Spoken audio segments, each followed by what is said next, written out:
In the decades that Nintendo have been making consoles, there have been numerous amazing games that haven't been appreciated quite as much as they should have. Today, this video will contain a video from each Nintendo console that I think is worth highlighting. If this turns out to be a video concept that you enjoyed, then I may continue to do Nintendo videos like this as an official series. So let me know what you guys think about it in the comment section below. First off, the Guardian Legend on the NES. In this game, you are the Guardian, a female cyborg who can transform between a humanoid warrior and an alien fighting spaceship. The Guardian Legend is an absolute favorite for both me and my dad, as this game was way ahead of its time with its unique combination of flying levels and on-the-ground exploration. The game is consistently swapping back and forth between these two aspects, and it's very impressive how much they were able to have going on screen considering the hardware that the developers had to work with. The flying levels are similar to arcade-style classics like Galaga, while the ground levels have a similar non-linear and puzzle-solving style to The Legend of Zelda and Metroid. It's a genuine challenge, but its progression and expansive world grows only more rewarding as the game progresses. The music is one of the best parts, as it has an eerie, isolated space style at times, while other tracks convey the sense of an upbeat adventure. It's easy to get lost in this incredibly ambitious NES game, but if you're into retro gaming, I definitely recommend this one. Honestly, it should have been an ongoing franchise throughout the years for Nintendo, but unfortunately, the rights to the Guardian Legend have changed hands several times throughout the years, so it's extremely unlikely that this gem will ever get the series it deserves. Next up is all three of the Super Star Wars games on the Super Nintendo. Once again, in typical old-school Nintendo fashion, these games were insanely difficult. But if you're the kind of person who's willing to push through trials and tribulations, then these games are absolute gems waiting to be enjoyed. It wonderfully encompasses the feeling of Star Wars back when, you know, it was actually awesome. Throughout the games, you can play as numerous different characters with a wide variety of weapons, from lightsabers to numerous blasters to even thermal detonators. The various atmospheres, soundtracks, and characters are beautifully executed to 2D perfection. Again, the difficulty curve is dramatic, but if a 9-year-old version of me can do it, then you can too.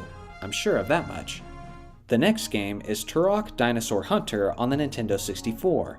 It's not like this game wasn't a hit back in the day, as it sold about 1.5 million copies on the N64. But with that being said, I still think it was extremely underappreciated for what it was at its time.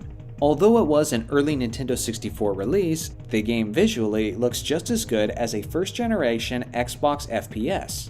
The music and gameplay is exhilarating and fast-paced, and the voice acting and sound design isn't only immersive, but it's even humorous at times. The game starts as somewhat of a slow burn, but it only grows more exciting as the game progresses, as the enemies become much more daunting and dramatic, and your arsenal also expands to fit the part, providing a variety of satisfying guns that will suit the taste of just about any FPS player. It's definitely a fun experience on the Nintendo 64 console, but if a Nintendo Switch is all you got, it's not a bad purchase on the digital store either. The Lord of the Rings: The Return of the King on the Nintendo GameCube. This one wasn't a GameCube exclusive, but it was on the console nonetheless, which is enough to make my list. Simply put, The Return of the King was one of the best, if not the best, video game adaptations of a movie that I've ever played. There have been many Lord of the Rings games throughout the years, and although all of them have been based in Middle-earth, none of them have let you relive the experience of the movies quite like Return of the King does. The music is the same collection of Howard Shore gems from the movies, and even some of the movie's cast played a voice acting role in this adventure. Unlike the Two Towers game before it, Return of the King had a fun cooperative option that actually functioned quite well, all things considered.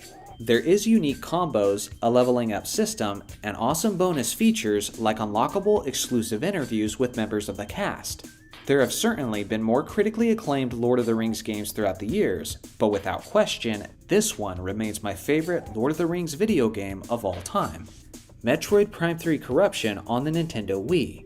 Some of you might scoff at the idea of a Metroid Prime game being considered as underrated, but personally, I believe it's certainly underrated within the trilogy, as most people consider it as the worst of the three games, and honestly, I couldn't disagree more. Corruption was simply one of the most ambitious Metroid games that we've ever seen, as it felt like a cinematic, big-budget version of a Samus adventure.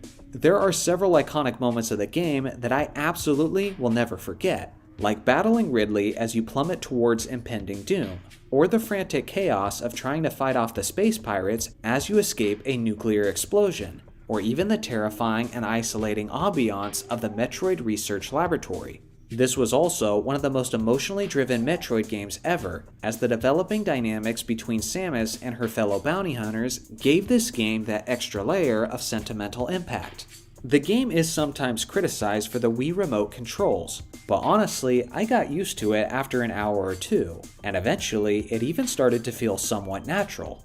This game isn't often considered as one of the best of the franchise, but it should be. Ninja Gaiden 3: Razor's Edge on the Nintendo Wii U.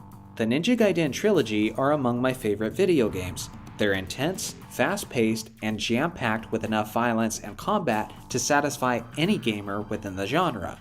The original version of Ninja Gaiden 3 was only on the Xbox 360 and the PlayStation 3, and the game was met with plenty of criticisms regarding its difficulty and functionality issues.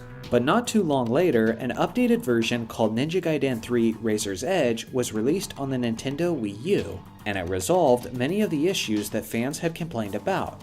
It certainly isn't my favorite within the trilogy, but Razor's Edge is an underappreciated hack-and-slash experience regardless. If you still occasionally pick up the Wii U controller, and if you like feeling like a badass, you like fast-paced action sequences, and a healthy dose of challenging gameplay, then this is one that I definitely recommend, as you can find copies of the Wii U version online for pretty cheap, or there is the Ninja Gaiden Master Collection available on the Nintendo Switch. Lastly is Death Road to Canada on the Nintendo Switch. It's a simple game that's on a multitude of platforms, but its style is a fantastic fit for the Nintendo community, as it makes for a great party game with plenty of laughs, chaos, and panicking. Your objective in this game is to get from the United States to Canada, which is a safe haven from the zombies. Along the way, there are numerous trials, resources you have to gather, and some tough decisions you have to make that could ultimately have a devastating effect on the group. The RNG aspect of the game was something that was very criticized by gaming journalists, but I highly disagree, as the RNG element is a big part of what makes this party game so hilariously entertaining and suspenseful. If you're looking for a great cooperative party game to enjoy with friends and family, this game is a solid choice. So now it's your turn. What are some of your favorite choices as underrated Nintendo games? Let me know in the comments section below. Thanks for watching as always, make sure to like and subscribe for more Nintendo content, and I'll see you guys in the next video.